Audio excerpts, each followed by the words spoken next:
Il était temps de parler de WNBA sur la chaîne et qui de mieux pour représenter cette nouvelle saison que Paige Bueckers.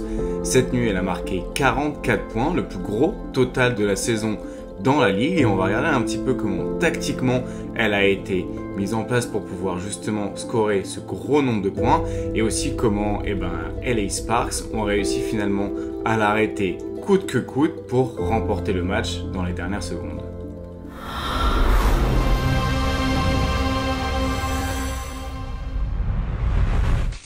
Alors, il faut d'abord savoir que Paige Bueckers, un petit peu pour ceux qui ne connaissent pas, c'est une joueuse avec une grosse influence offensive qui est à l'aise dans toutes les zones du terrain. Elle va prendre des mi-distances, des tirs au cercle et des tirs à 3 points. Elle est plutôt efficace dans toutes les zones du terrain, et sur cette saison elle porte de plus en plus la balle avec de plus en plus de responsabilités, et on va regarder un petit peu comment justement elle a pu marquer 44 points en seulement 21 tirs avec justement 17 réussis, comment il y a eu des choses un petit peu tactiques qu'on a déjà présentées dans la chaîne à travers d'autres vidéos que vous allez retrouver, et tout simplement qu'est-ce qui fait d'elle une joueuse si unique et si dangereuse offensivement. Alors c'est parti pour le décortiquage tactique. Alors, on va la retrouver ici sur un premier système, et je trouvais ça assez intéressant de montrer ce premier système même s'il n'y a pas de panier directement après, parce que ça montre déjà la gravité qu'elle va avoir sans ballon et aussi sa capacité au final à être une menace même quand elle n'a pas directement le cuir dans la main, et qu'elle peut aussi poser des écrans et se déplacer sans ballon. Ici, elle pose un premier écran pour pouvoir libérer la prise de balle sur l'aile. Et elle va ensuite profiter d'un écran pour pouvoir remonter vers la balle et ensuite pouvoir recurler directement dans le terrain. Et ce qu'on voit, ce qui est intéressant, c'est qu'il y a une bonne géométrie entre guillemets du terrain du côté des Dallas Wings, avec justement deux ailières dans les corners, le ballon assez haut, et justement ça peut libérer cet espace de cut ici ou cette zone de tir là, selon la réaction de la défense. Ici, ce qu'on a, c'est du coup une défenseuse qui passe au-dessus de l'écran et avec une défenseur en drop qui va venir gêner potentiellement le tir. Elle se retrouve donc à 2 sur Paige Bueckers et ça libère le tir à 3 points. Et c'est une bonne illustration un petit peu de la gravité qu'elle peut avoir et des réactions différentes un peu des défenses qu'on va voir au fur et à mesure de la vidéo. Là, vous voyez, autre exemple, on a un écran qui intervient très haut sur le terrain. Vous voyez, c'est des espaces qui permettent finalement d'avoir une grosse zone de pull-up, parce que du coup, ici, on est face à une défense de drop, et l'écran très haut permet du coup à Paige Bueckers d'avoir tout cet espace-là pour soit prendre de la vitesse, soit prendre un tir. Et elle prend le tir et elle le met. Et c'est là où je vous dis qu'en effet, elle est dangereuse dans toutes les zones du terrain. Ici, on retrouve du coup une action un peu plus à l'ancienne. En fait, regardez, ici, elle est défendue par Kelsey Plum, qui est plutôt un mismatch pour elle. Et ce que du coup Dallas va faire, c'est qu'ils vont tout simplement libérer l'espace. Vous avez une coupe qui vient de l'autre côté du terrain. Vous avez la joueuse ici qui vient libérer le plus d'espace possible pour qu'on ait un espace finalement de 1 contre 1 disponible pour Paige Bueckers sur Kelsey Plum. On la sert ici. Et vous avez donc un avantage de taille et aussi un très bon toucher. Et elle va pouvoir tout simplement shooter par-dessus. Donc, encore une fois, là, on a déjà eu deux exemples. On a eu un pull-up à 3 points et un fade-away depuis le poste haut pour montrer un petit peu la menace sur tir qu'elle peut être et pourquoi c'est aussi difficile à défendre. Exemple ici de pourquoi aussi c'est compliqué à défendre sans ballon.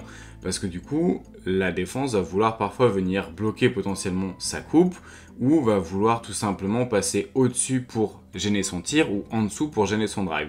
Ici, on va avoir un écran sans ballon, ce qu'on appelle un pin down, que vous avez déjà vu souvent par exemple avec Kevin Durant en NBA, et ça lui permet tout simplement de se libérer une petite zone de tir. On a donc sa défense en match-up qui passe au-dessus et la défense du coup de la poseuse d'écran qui vient plutôt en drop. Ça libère assez d'espace pour s'ouvrir cette zone de tir à la ligne des lancers francs. Et là, vous allez me dire, mais pourquoi au final ne pas tout simplement rester collé à l'écran ou alors passer en dessous et venir contester le tir, quitte à potentiellement avoir un peu une menace sur drive et la laisser driver au cercle et venir plutôt en aide en second rideau. En réalité, elle a quand même l'envergure et le toucher pour réussir à aller très loin sur ses drives et à s'offrir des très bonnes tentatives proches du cercle. Et regardez ici, on a un end-off du coup.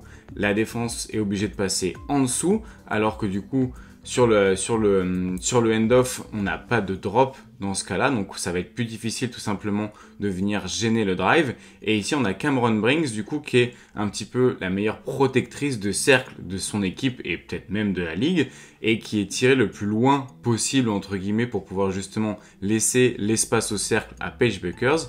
Et une fois qu'elle a récupéré le ballon, vous voyez très vite, elle se projette, malgré le fait que sa match-up soit passée sous l'écran, elle arrive quand même à la prendre de vitesse. Et en plus de ça, vous avez une très bonne coupe ici qui permet d'occuper justement la défense du stunt. Et ça lui permet d'aller jusqu'au bout. Et même si c'est un tir manqué, je trouve que c'est une bonne illustration aussi de sa capacité tout simplement à profiter des espaces si on lui laisse les espaces. Si on lui laisse des espaces de tir, elle va les prendre. Si on lui laisse des espaces de drive, elle va en profiter. Et c'est là où c'est une joueuse du coup qui est pas monotâche et qui a vraiment cette idée un petit peu de triple menace, c'est que selon les réactions de la défense, elle va tout simplement pouvoir un petit peu s'adapter aux lectures et aux espaces pour trouver les meilleures zones possibles. Et c'est là où c'est des profils offensivement qui sont dévastateurs, c'est quand toutes les zones du terrain sont des zones sur lesquelles ces joueuses-là sont efficaces. Et c'est des choses qu'on retrouve pareil en NBA où c'est très compliqué de défendre sur ces joueurs qui sont finalement à l'aise dans toutes les zones du terrain et qui savent lire les réactions des défenses. Ce qu'a trouvé par exemple Dallas pour libérer un peu plus d'espace, c'est justement ces empty side pick and roll. Vous voyez ici, on a un côté qui est complètement vide, donc on a le pick and roll qui vient se mettre de ce côté-là du terrain et ça permet du coup d'avoir beaucoup plus d'espace pour attaquer la défense de drop. En réalité, maintenant, il n'y a aucun stun qui peut venir de ce côté-là. Ça va libérer toute la main droite de Paige Bueckers qui va pouvoir tout simplement en profiter. Et vous voyez sur les lectures des appuis et la lecture de la défense, ici elle feinte, elle garde son pied bien au sol, elle voit que la défenseuse décolle, elle en profite pour tout simplement rechanger son pied d'appui et repartir au cercle. N1. Nouvelle action un petit peu pour lui donner l'espace. Ici, on a un nouveau end-off, tout simplement, encore une fois, pour attaquer un petit peu la difficile prise de décision sur ces zones-là où la défense a du mal finalement à choisir entre passer sous l'écran ou au-dessus de l'écran parce qu'à chaque fois, en fait, ils donnent finalement une solution. Ils choisissent le poison offensif, mais ils donnent une solution et du coup, elle peut en profiter. Ici, on passe en dessous, ce qui libère juste assez d'espace pour avoir quelques appuis d'avance pour partir sur le drive. Et ensuite, c'est du très beau toucher, une très belle finition sur sa main droite encore une fois. Dallas aime beaucoup lui libérer des espaces vides sur les côtés. Encore une fois ici, ça lui permet d'avoir ce 1 contre 1 où tout simplement elle a été dévastatrice sur ce match, encore un N1. Nouvel exemple d'attaque sur du demi-terrain complètement vide. Le corner vide, ici elle est switchée sur Cameron Brings du coup qui est un mismatch. Très bonne défenseuse mais moins rapide que Paige Bueckers et du coup le cross, on profite de l'espace tout simplement qui était libre ici pour s'y enfoncer et comme la protectrice de cercle elle est déjà défendue, elle est déjà sur elle en défense, ça lui permet d'avoir un meilleur accès au panier et ça fait 2 points en plus. Alors ce que LA essaye de faire tout simplement c'est de lui sortir le ballon des mains, d'éviter qu'elle l'ait le plus possible. Et on va voir qu'en fin de match ils ont plutôt bien réussi, mais ça a aussi un risque finalement d'être aussi agressif off-ball. Vous voyez ici elle va pouvoir prendre de vitesse et elle a un temps d'avance sur l'agressivité. L'agressivité du coup qui veut venir en tout simplement au final cette défense presque en top lock veut éviter qu'elle ait le ballon le plus possible. Le problème c'est que une fois qu'elle obtient le ballon, elle a un temps d'avance où elle est toute seule derrière la ligne à 3 points et elle peut en profiter. C'est toujours le risque finalement d'être très agressif off-ball sur ces joueuses aussi dynamiques sans ballon, c'est que finalement une fois qu'elles le récupèrent, elles ont parfois un petit temps d'avance qui leur permet finalement de punir l'ultra-agressivité et de venir profiter de nouveaux espaces. Là on voit sur cette action, sa match-up est directement entre elle et le ballon. Elle veut absolument lui refuser la prise de position au post-up. Du coup, qu'est-ce qui se met en place assez naturellement du côté des Wings? On a une zoom action où vous avez le end-off qui va venir ici et le premier écran sans ballon qui va venir là. Comme Kelsey Plum ne veut pas switcher, elle va rester sur sa match-up. Cameron Brings, elle, reste en drop. Et on a un tir à 3 points ouvert. Autre punition avec ses défenses un peu en top lock. Alors top lock, qu'est-ce que ça veut dire? C'est quand Bah, tout simplement, la position défensive vient empêcher la possibilité de venir vers le ballon. Qu'est-ce que ça ouvre? Bah, ça ouvre tout simplement la possibilité de couper vers le cercle s'il n'y a pas une aide qui est prévue pour justement aider à ça. Nouvel exemple ici de zoom action où du coup on a une porteuse de balle qui va venir se mettre en position pour un end-off et on va avoir un écran sans ballon qui va venir se poser ici, un pin down. Et au lieu d'aller jusqu'au end-off pour chercher la balle, profite du pin down, de la match-up défensive qui passe sous l'écran. Et si la match-up défensive passe sous l'écran et qu'en plus derrière on a du drop, on obtient tout simplement un tir à 3 points complètement ouvert une nouvelle fois. Bon, à un moment, il y en a assez de se faire prendre sur du drop, sur le passage sous les écrans, on va switcher.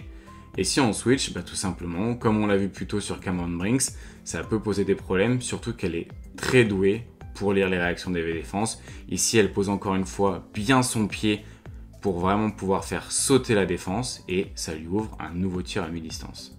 Un autre moyen de libérer des espaces, comme on l'a vu plus tôt dans le match, c'est de venir poser des écrans très hauts finalement. Et comme elle est très douée pour lire la défense et lire les espaces, après un écran très haut, vous voyez qu'elle a vraiment beaucoup de zones qu'elle peut attaquer. Elle pourrait attaquer tout simplement ici le pull-up, elle pourrait driver, elle pourrait attendre aussi qu'il y ait une coupe au cercle pour venir profiter du pick and roll. Et elle s'obtient le meilleur tir possible pour prendre 3 points d'avance à 2 minutes de la fin du match.